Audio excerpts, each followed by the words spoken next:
হামাসের হামলার প্রতিক্রিয়ায় গত বছরের ৭ অক্টোবর থেকে গাজায় ভয়াবহ ধ্বংসযজ্ঞ চালাচ্ছে ইসরায়েল। ইসরায়েলি বাহিনীর নৃশংস হামলায় এখন পর্যন্ত গাজায় প্রায় ৪২,০০০ মানুষ নিহত হয়েছেন, আহত প্রায় ৯৭,০০০।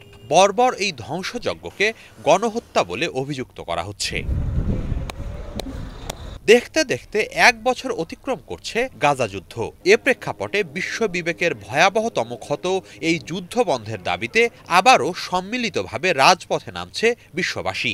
শনিবার অবিলম্বে গাজায় স্থায়ী যুদ্ধবিরতি ও ইসরায়েলের কাছে অস্ত্র সরবরাহ বন্ধের দাবিতে যুক্তরাজ্যের রাজধানী লন্ডনে বিক্ষোভ সমাবেশ করে কয়েক হাজার মানুষ।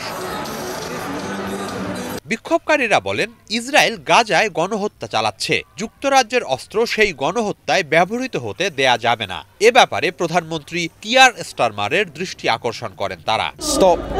ইসরায়েলের কাছে সব ধরনের অস্ত্র সরবরাহ বন্ধ করো, গণহত্যার সহযোগী হওয়া বন্ধ করো। কেবল অস্ত্র সরবরাহ বন্ধ নয়, নিষেধাজ্ঞা দিতে হবে ইসরায়েলের বিরুদ্ধে, যেমন অন্য কোনো দেশ হত্যাযজ্ঞ চালালে দেয়া হতো।